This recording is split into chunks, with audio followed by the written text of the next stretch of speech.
Previously on Elodie's Diaries. Aujourd'hui, je vais au Scottish Cranach Center.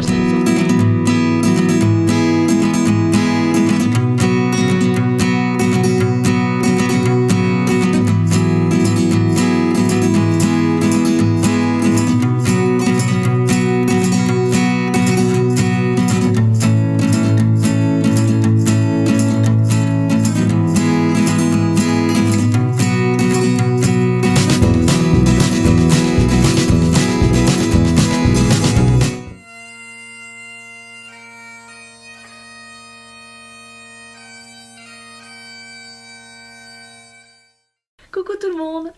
Alors je vous retrouve aujourd'hui pour un nouveau vlog. Commence en fait par cette petite vidéo d'introduction parce que je voudrais vous expliquer un petit peu l'histoire de l'endroit où je vais, parce que c'est vrai que c'est pas forcément très connu des Français, mais c'est super important pour l'histoire anglaise. Donc en fait en ce moment, cette semaine, donc nous sommes le mercredi 18 et depuis lundi c'est ce qu'on appelle l'Innovative Learning Week. C'est en gros une semaine où il n'y a pas cours, mais il y a plein d'autres cours qui sont proposés dans un contexte un peu pas habituel. Moi j'ai réussi, parce qu'en fait la part du temps le problème c'est que les cours ils sont blindés, donc pour réussir à avoir une place c'est pas évident. Et j'ai réussi à avoir une place pour un voyage qui dure une journée à Stirling et Bannockburn. Alors pour vous devez vous dire mais qu'est-ce que c'est que ce truc? Je suis désolée, par contre je vais regarder souvent un peu en haut parce que j'ai mes notes qui sont un petit peu au-dessus. Donc en gros Stirling, on va aller voir le château de Stirling, qui est un gros monument en Écosse, qui est l'un des plus vieux châteaux écossais,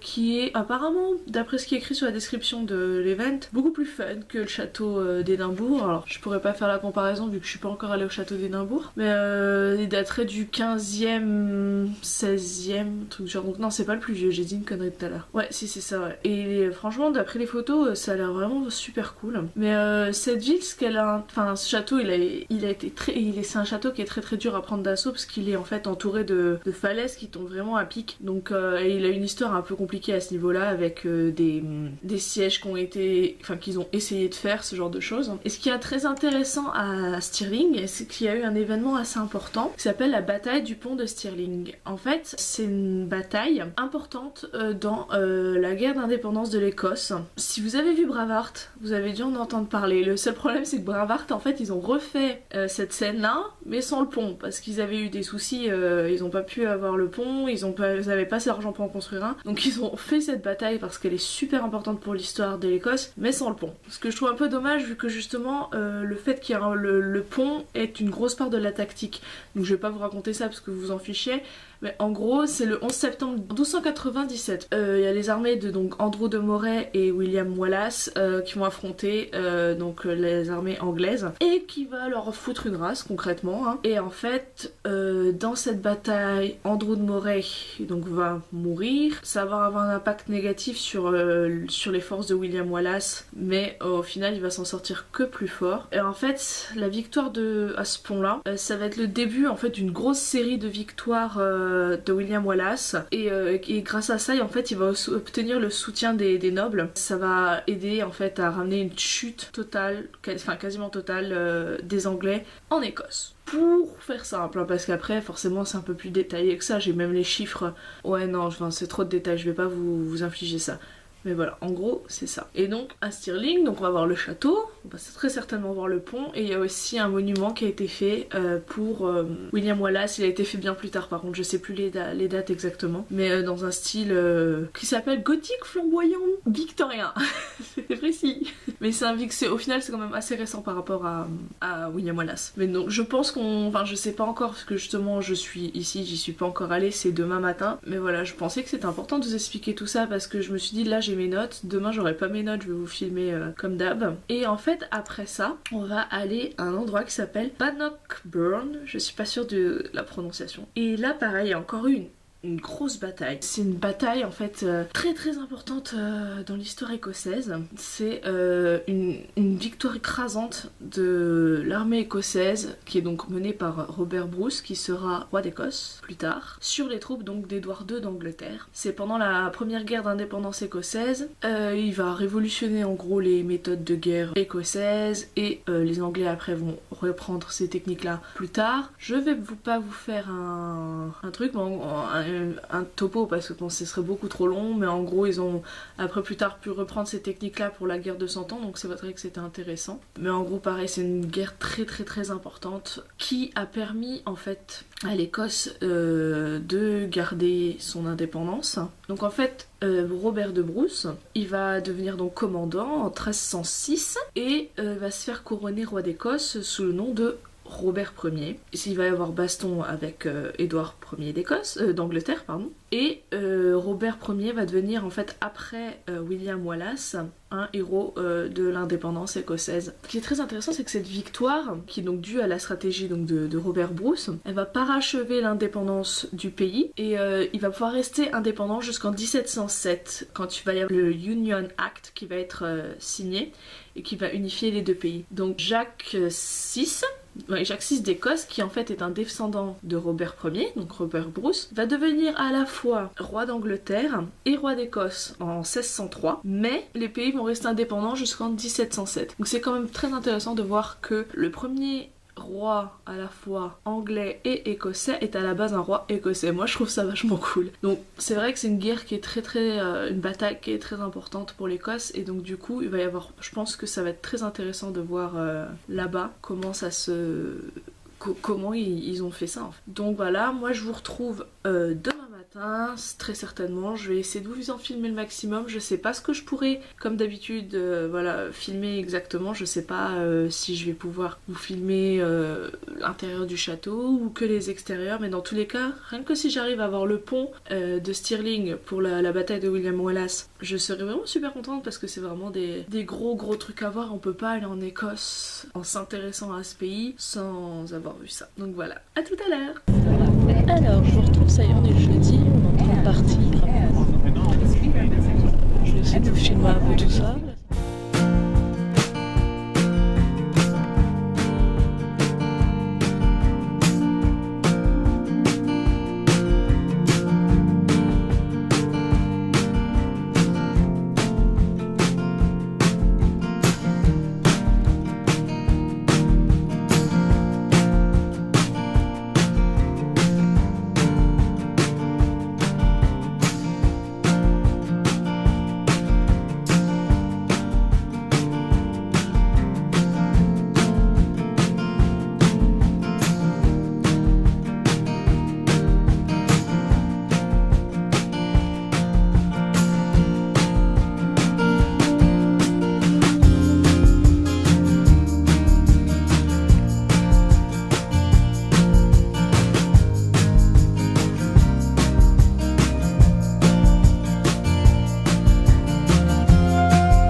J'ai l'impression qu'il y a des petites cachettes secrètes partout.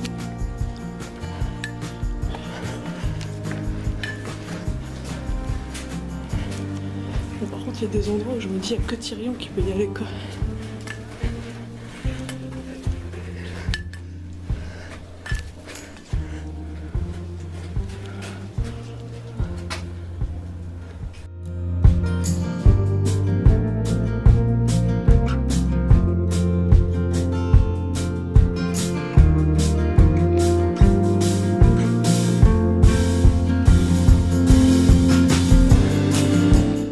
Je vais quand même vous dire un truc assez important à propos de ce château, c'est que c'est là qu'a habité la reine Marie Ier d'Écosse pendant un bon moment.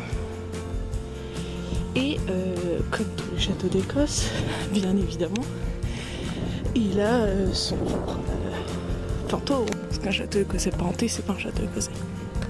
Alors il y en a deux principalement. Il y a la Green Lady, la Pink Lady. La Pink Lady, il y en a certains qui diraient que ce serait Marie Tudor elle-même. Et la Green Lady, en fait, ce serait une de ses servantes qui l'avait sauvée d'un incendie. Et en fait, quand on la voit, ça veut dire qu'il va y avoir une catastrophe. Donc c'est un peu cool quand même.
En fait, on est supposé pouvoir jouer. Mais... moi, je suis tellement nulle en musique. Enfin, surtout que c'est des trucs genre violon, piano. Vaut mieux pas que je le fasse, quoi.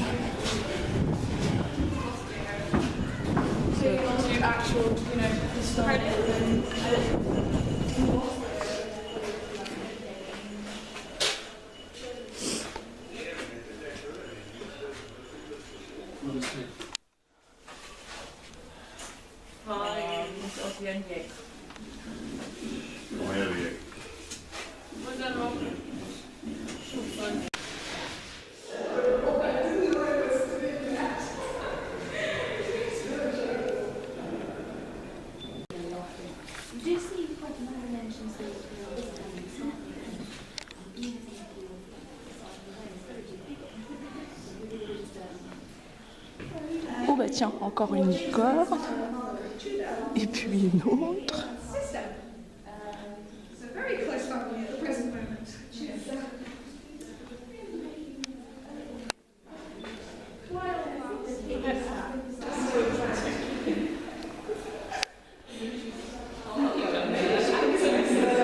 Encore des licornes partout, hein, ça doit plaire à Agathe. Ça fait plus genre salle de bal en fait, je pense, mais ça me paraît un peu petit pour une salle de bal.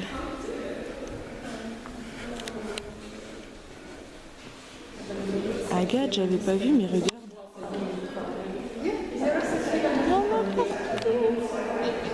Genre.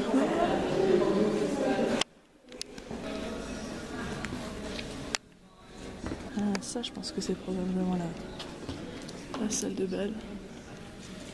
C'est genre super grand. J'ai oublié de vous le montrer. Alors on voit pas très bien parce qu'il est très loin et que du coup dès que j'ai le zoom ça bouge. Mais c'est le William Wallace Monument.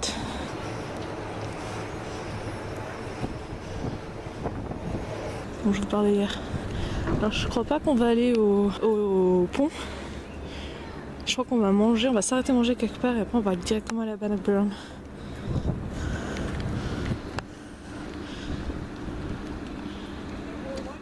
Nous étions à Stirling.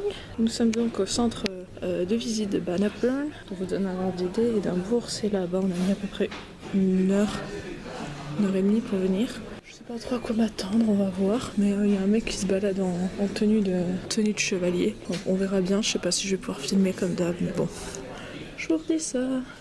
Alors en fait j'ai pas pu vous filmer parce que c'était tous des trucs en 3D et tout ça, c'était vachement chouette. Il y avait des espèces de trucs en 3D avec des espèces de fausses marionnettes qui nous racontaient en fait l'histoire de la bataille. Et après on est rentré dans une espèce de dôme avec justement toute la bataille en 3D, genre on se prenait des flèches, genre on se prenait, il y avait des chevaux qui nous passaient par-dessus la tête et tout, c'était cool.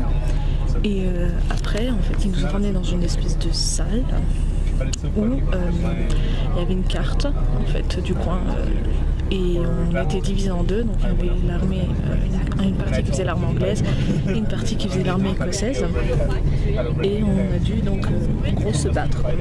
Donc on avait chacun notre tour, on avait tous un numéro en fait, et chacun notre tour on devait dire ce que notre partie de l'armée faisait. Donc moi j'avais lâché une chevalerie, et moi je suis partie à un moment donné à l'attaque de l'armée écossaise avec plusieurs groupes, et on s'était retrouvés plusieurs, et j'étais la dernière partie.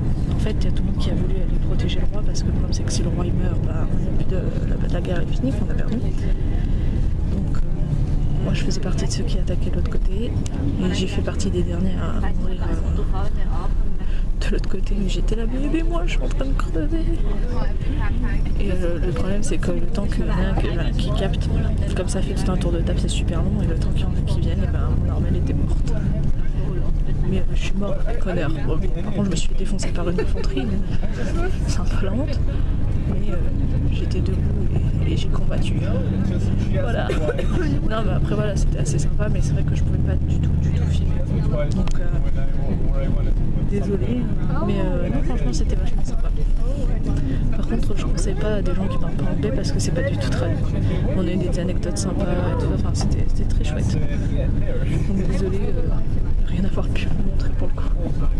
Mais bon, il y a déjà pas mal d'images. L'autre ça risque d'être déjà assez long. Moi dans tous les cas je vous fais de gros bisous et je vous dis à bientôt. Ciao.